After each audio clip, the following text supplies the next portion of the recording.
This is the Round 2 podcast with Galen Parker and Stephanie Nicole, where we talk to big thinkers, big dreamers, and big idea havers.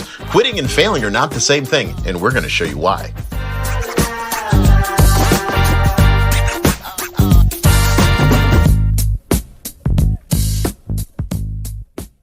Like we never left. My name is Galen Parker. This is the Round 2 podcast starring Stephanie Nicole. Stephanie Nicole, say hello to the people. Hey, everybody. Hey, everybody. I like that. I wish I could figure out a way to license the Backstreet Boys song. So when you say everybody, I hit the button and that comes through. I sent that off to BMG Music. They said no. So we're just going to keep running it like it is currently. Today is a big day. This is a special day because I love it anytime we have a guest. I love it when we have an entrepreneur who's been in the trenches. He's made money. He's lost money. He's had businesses. He's lost businesses. He's failed. He's won. And it's a nice little cycle of what all entrepreneurs are going through, because if you are thinking about getting your idea to a plan, to a goal, to a business, you're probably going to fail. That's how it is. Most entrepreneurs fail because they give up. But when you don't give up, you automatically win. So today, without further ado, round of applause, ladies and gentlemen. Mr. Todd Miller is in the building. Look at that. Technology. Thanks. Todd, how are you doing, man? How was your weekend? It was pretty good. Got a couple deals locked up for some houses out in the Norfolk and Portsmouth area. So pretty excited about those deals. One's close to the casino, which I like to frequent every now and then. So all in moderation. But what are you gonna do with the one that's near the casino? You're gonna try to sell it? We're gonna turn that into an Airbnb. So I'm gonna rent it out because that casino does not have a hotel yet. So we're gonna just utilize it, rent it out, and make. Ladies and gentlemen, if you're listening right now and you're thinking, man, what's a good idea? Maybe you start calling around, seeing where the casinos are going to be, and see if you can start Airbnbs near the casinos. Whew. Yeah. And we got that house at like 60% of the value. 60 cents on the dollar. I like to hear that. Stephanie, don't you wish you had like ideas like that? I wish I would have like put that in my brain of like, all right, casinos coming. If Richmond would ever get a casino, apparently we're the most pious town on earth, so we can't have casinos. We never will. Never will. But if we had, we could just get like some rentals around there. Mm-hmm. Yeah. I always like to bring up the casino thing because Stephanie's mood changes. No. Yeah. That was actually a big pitch with all the sellers about a year ago when the casino, they were trying to do the casino down there off of Jeff Davis area. And every seller we talked to around the area, like, the casino's coming. The casino's coming. And they wanted an ungodly amount of money. Now they're all like, oh, wow, they never came. Dang it. All right, listen, if you're watching this show and you haven't done so already, feel free to like and subscribe down below here at the links. We're pointing down for the reason we've got you to keep up with just some of this information that we're dropping. Stephanie charges for her consultation fee. Todd Miller, he charges for his consultation fee. I definitely charge for my consultation fee. But if you're staying up to date with this podcast, guess what? You're getting all these gems for free o'clock. All you have to do is listen, subscribe, add a comment below if you're watching on YouTube. Let us know what you want to know more about, who you want us to talk to. If you got someone you're like, man, I want to interview this guy, send them our way. We're happy to do it. But we're going to talk a little bit with Todd Miller because he is an entrepreneur of a high magnitude. I asked him the other day, so what other businesses have you gotten into? He told me one that made me laugh. He said he did Cutco knives in college. Stephanie, do you remember Cutco? No, I do not. Oh, man. Cutco was a wild experience. I remember going to the interview process. You're in interview process with like 30 people. And you know for a fact, I'm looking around in this room and I'm thinking, I know I'm better than like 60% of these guys. And I was probably 20, 21. I'm like, some of these guys are like wearing pajamas. So I'm like, at the very least. And so as you go through the interview process, they start like dismissing people in front of you. Do they do that with you, Todd? No, I think they pretty much hired everybody in my group. I remember when they would just like, they would interview everyone in line, and then they would be like, say if it was like Stephanie, they would say, all right, well, thank you so much for coming out. And they'd give you like their business card, and they're like, all right, you're free. And they'd let you just leave. And the person was like, oh, okay, thanks. But you knew, listen, if they're dismissing you this early, you didn't get the job.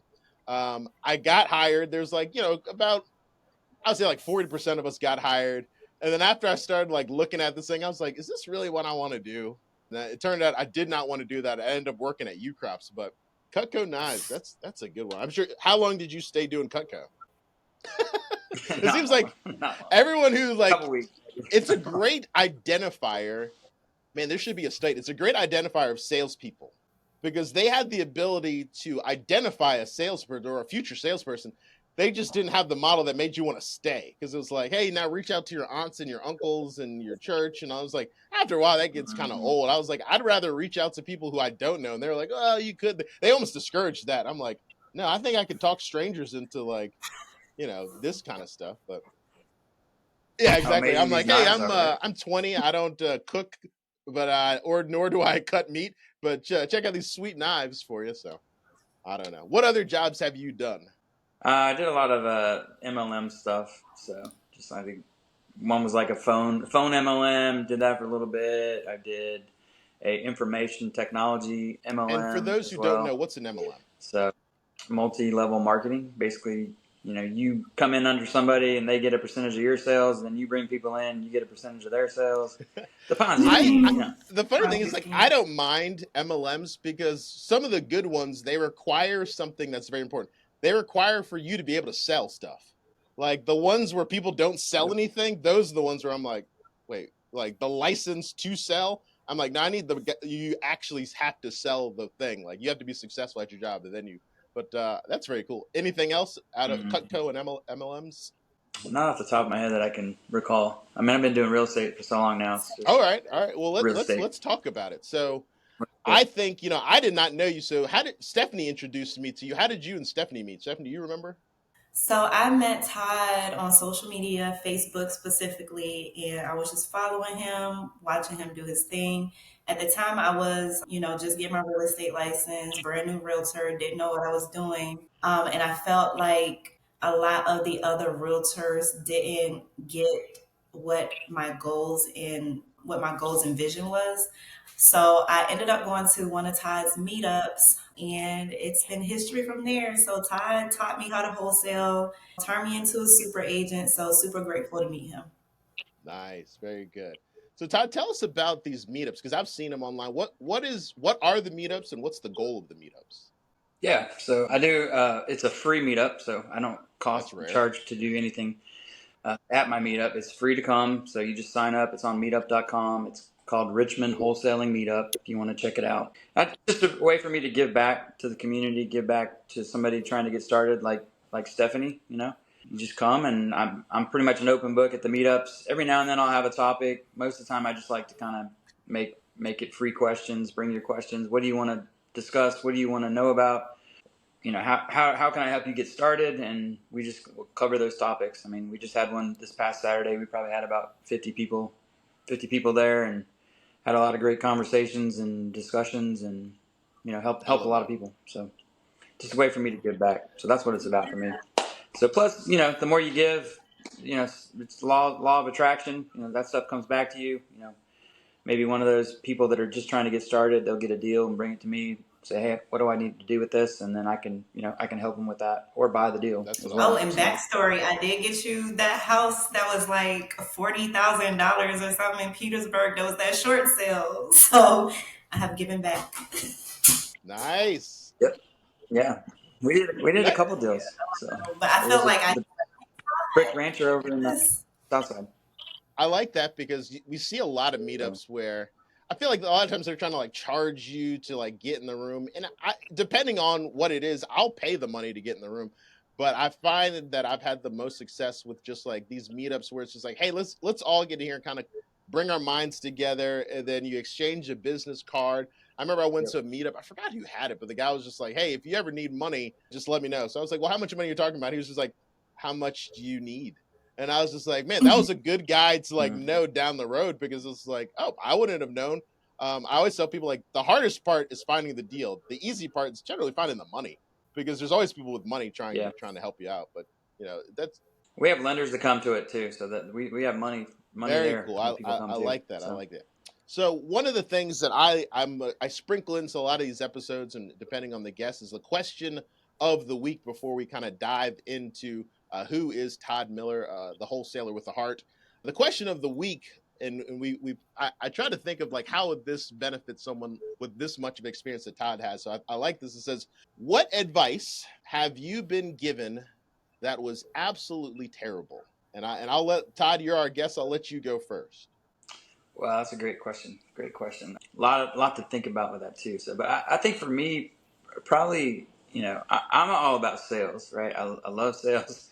Sales solves a lot of problems in your business. So if you have sales coming in and money coming in, it really doesn't matter kind of how you get there. So for me, bad advice for me is like cut your costs down, try to stay slim, try to stay trim, don't market, and get everything under control and then go. For me, I don't like that advice. I think that's horrible advice. For me, it's all about sales. So like if you're not marketing, if you're not spending the money to generate the leads to get the business coming at you, I think that's probably the worst advice somebody's ever given to me. So now you do have to control your costs and do all that stuff as well, but you can't ever cut marketing off. Don't ever stop marketing.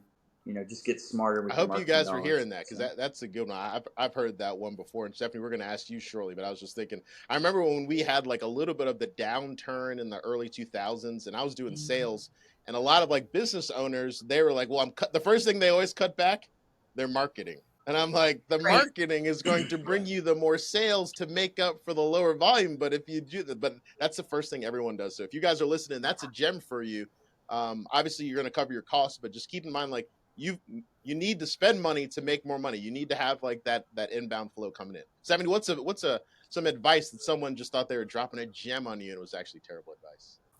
It was along the lines of you should only post like content that is like a safe content and that you shouldn't bother people. I have found that one, I'm going to promote my business every single day that I wake up. So McDonald's, Fashion Nova, all those places do it. So I'm going to do it as well. And then I find that people should do what makes them happy and is in alignment with where they're going. So that's mine. I like that one. What about you, That's a good Galen? one. That's a good one. I think the advice that I've gotten, I remember when I was getting the business, kind of similar to yours. Someone basically says like, "Hey, you don't want to tell too many people what you're doing." They always say like, just hustle, keep quiet, and grow. And in my business and in your business, and Todd probably knows the same.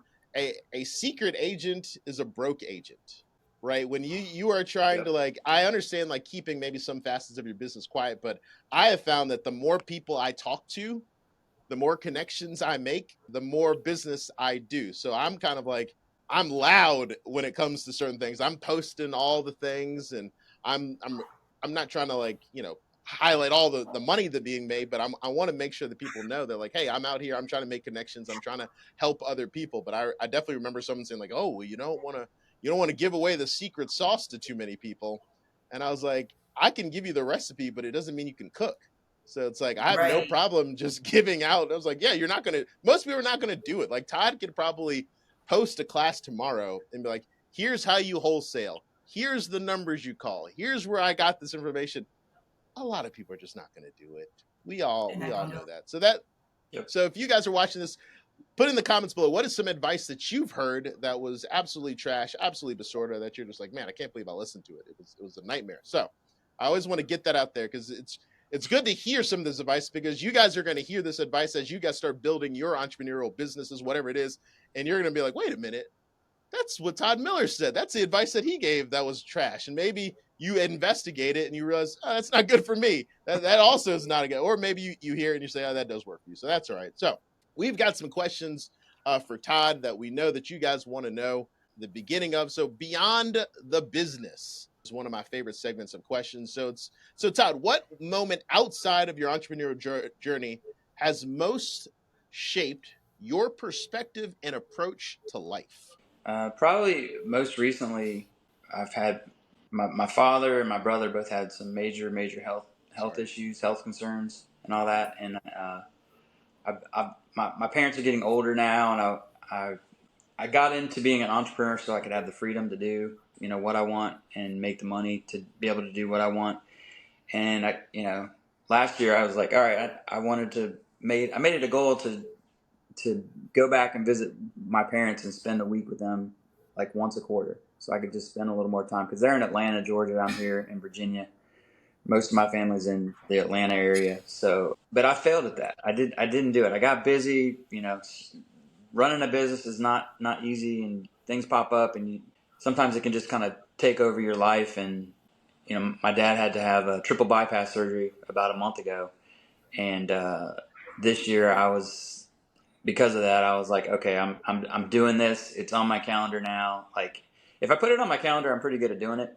So I just never put it on the calendar. It was just like kind of a vision that I was like, I'm gonna do this, and then I didn't do it. So this year, I've pretty much put it on, got all the dates that I'm going, and been able to go back and forth and help with my family. The people that raised me and sacrificed for me, I want to be able to do that, and give back to them as well. That's beautiful. So looking back, what was a major setback or unexpected challenge that ultimately led to a positive outcome or a learning experience? So I would probably say, wholesaling real estate, it is an up and down journey. So somebody that looks at me and am I successful in real estate? Yes, absolutely. But is it successful all the time? Is it, fruitful all the time? No, right?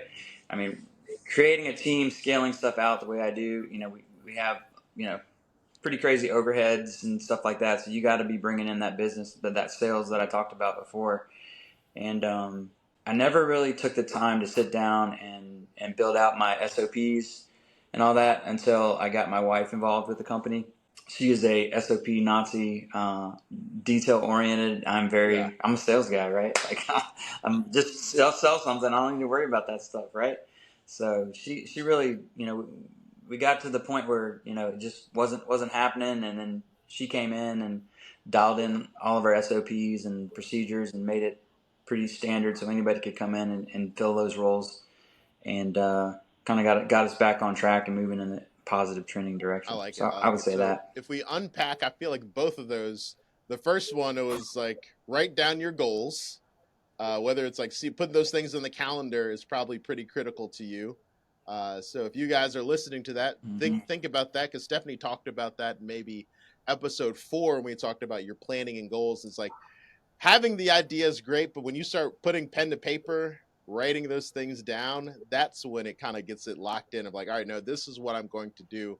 Then writing out your SOPs, that is, that's an episode in its own.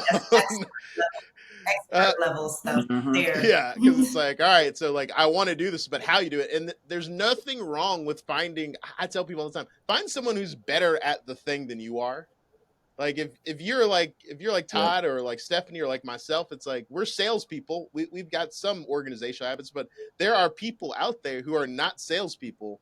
They love to be around sales because they're like, oh, I like to do the charts. I want to have the flows. I want to have the systems. It's like partner up with those people, because let them do what they like, and that's going to let you do what you like. And you put those two together. You just happen to be married to that person, so that's definitely got to be a benefit because I've seen some of your systems, and I was just like, how is it work? Yeah, she's a data geek. She's a data geek. She loves it. So I'm the visionary, and she is definitely the integrator. Todd, for the people who don't know, what book is that from? I'm trying to think. I don't even know. I was hoping you knew, because I couldn't remember off the top of it. But we'll find a link. I'll put in there or you guys can just Google the relationship between the visionary and the implementer. It really talks about like partnering up with someone else, because when you match those two people, you can put other people below you, whether it's VAs, whether it's just like smaller implementers, like that will kind of give them a flowchart of business of what they want to do. Maybe we'll talk a little about that on another episode, because that's going to be huge for a lot of you guys, because that'll make the business kind of flow. What is it like working with your wife? Most days it's great. Give us a safe answer. Every now and then we'll butt heads. Give us a safe answer. She might watch this. Yeah. Love you, baby. That makes sense. So no, it's great. She balances me out really well. I'm a risk taker. I like taking risks, educated risks most of the times. But she really challenges me to slow down sometimes, because in real estate you got to make quick decisions, right? Quick decisions or the deal's gone. So she'll challenge me, walk me through it. Like, all right, tell me the numbers, show me what our options are. What's your exit strategies, and we'll kind of talk through everything, and then we'll come up with a decision together. So when we were Yep. talking about putting pen to paper, obviously on the background, you guys can see on Todd's screen, it says excellence. It's underlined. What is that? What is that about? What does that mean for you? I choose one word to focus on for the year. January Okay. 1st, we pick a word. And this year, that's my word is excellence. Everything we do, What was the we're word going to last year? strive for excellence. So I don't want mediocre people on my team. I don't want B players. I want B players that want to be A players or A players that want to be A I plus like it. players. What So was the word last year? that's what we're looking for. Last year was, man, I don't even remember. I think consistency is That makes what we did sense. last year. And So we just want to be that's a consistent, natural show up every day. progression, I think, from like, all right, first you get consistent at doing the thing. Now we do skill development to make you the best at that thing. And I like that. All right. So our third question, I think it was mine, the unconventional choice. Share a decision you made in your entrepreneurial journey that went against the grain. How did it turn out? How did it play out? Maybe it was a success. Maybe it was a failure. It's okay.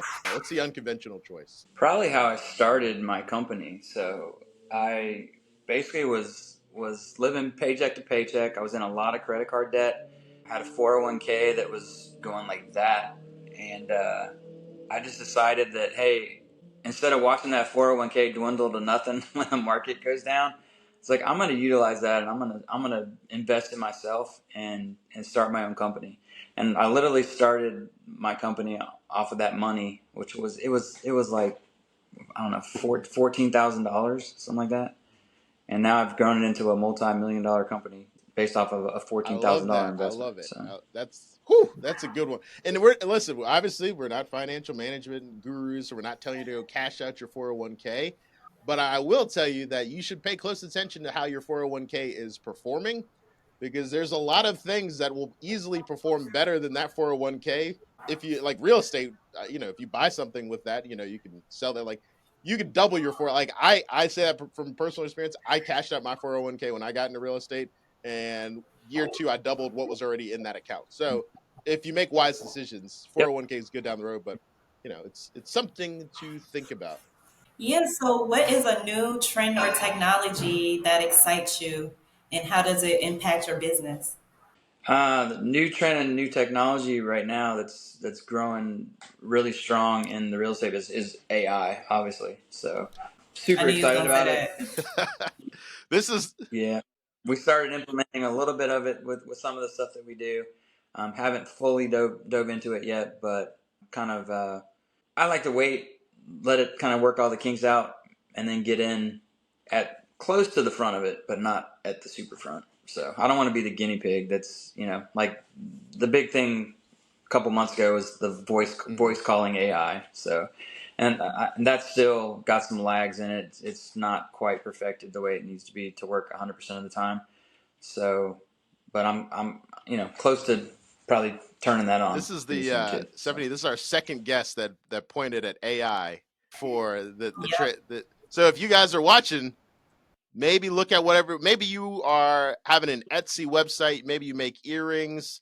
I'm sure that there's some way that AI can assist you with that. Whether it's trying to like come to a conclusion as far as what's the best design, where's the best market, where you should advertise, what day you should post your video on the earrings that you make. AI has just got so many different tools. I use AI basically every day because it tells me the day and time to post certain videos and areas, or it helps me form questions for a guest, or it helped me form the profile for the guest that I want on the show. So AI it's not as evil as you might think. We're not looking at Terminator, Judgment Day, all those things. Stephanie, for you, what do you think that you use AI for, or do you use AI? I will say I'm not like a big user of AI. I use it to just kind of think out things. Like if, for example, I like to write books. So I may use it to help me think of like my outline and things not to forget to put in a book. And then it helps me kind of create content as well, even though I don't kind of stick to the script. Just because I feel like AI, in a way, you can tell it uses the same type of language, the same words. So I want my own personality on everything that I do. And I feel like the AI, like the word unlock or discover, Like they have like inept things. So I like it, but I also want like my own personality on things. Unleash, unlock, discover. Like there's like buzzwords that AI uses. I like using AI when I'm like, say, like if I looked at this episode and I'm like, what did we talk about? I will write out what the episode is about. Then I'll put it in AI and just say, hey, I want you to enhance this to make this more SEO friendly or SEO grabbable. And then they'll redo the whole thing. And I'm like, that's perfect. And then I usually take that and I put it back inside of it and say, now I need you to make this more succinct. And then it'll churn me out something better. I'm like, there we go. Now that's just 4 powerful sentences that's SEO friendly that will grab people's attention. So there's a lot of things you can do with SEO with AI. It'll So write your emails. It'll write your emails for you too, because I definitely use it for my emails because I will get straight to the point so quick that some people find it off-putting. So I'll put it in AI and then let them say what I wanted to say, but with more words. uh, yeah, I sent an email to Stephanie and she just wrote back, "No, you idiot." So I was just wondering. I was like, man, that was a little brash, a little curt. No, I was kidding. She would never. That's my homegirl. But no, that's a good idea. Very good.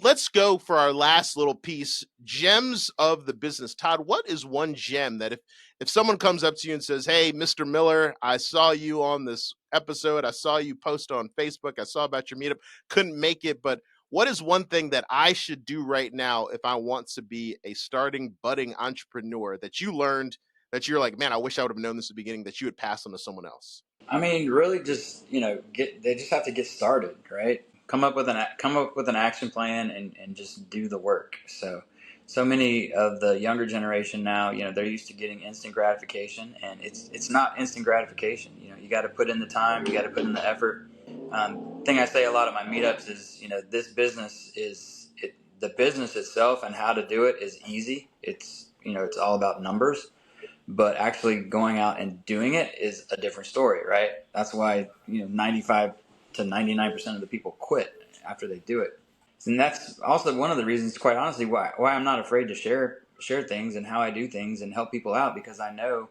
I'm not quitting ever. Like, you knock me down, I could go broke tomorrow, and within 90 days, I'm back comfortable with money in my bank account, because of the knowledge that's in my head, and I know that I won't stop. So, but most of them will face some adversity and give up because they faced a little bit of adversity. So, life has lots of adversity, and it's constant adversity. So, again, those peaks and valleys of entrepreneurship.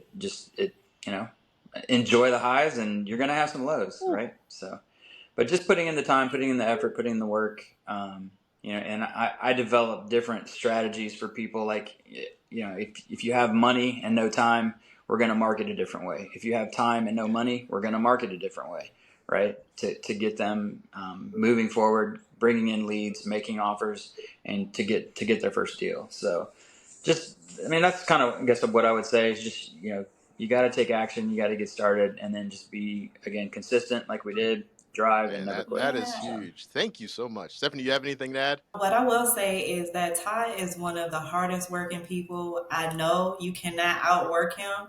And I say this all the time. It's a lot of like wholesalers in the industry or in our area, or people who are doing business, but nobody is actually feet on the pavement front line like Ty. Like, I put him against anybody in Virginia, all of Virginia for sure.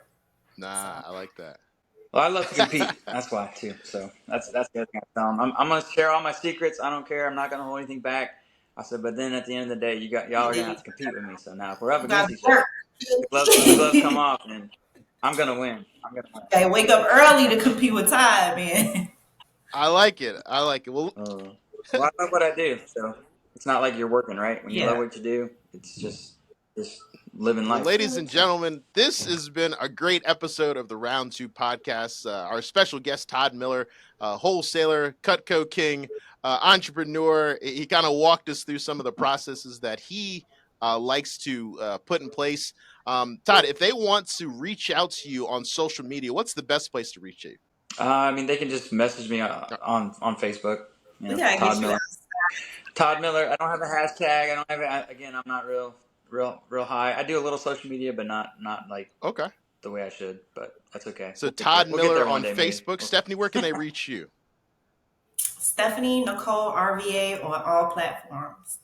Very nice. My name is Galen Parker. You can find me at _Galen Parker on Instagram, on everything. I learned that from Stephanie. I'm going to keep pushing out there. This has been the Round 2 podcast. Thank you guys so much for listening. Have a great everything. See you later.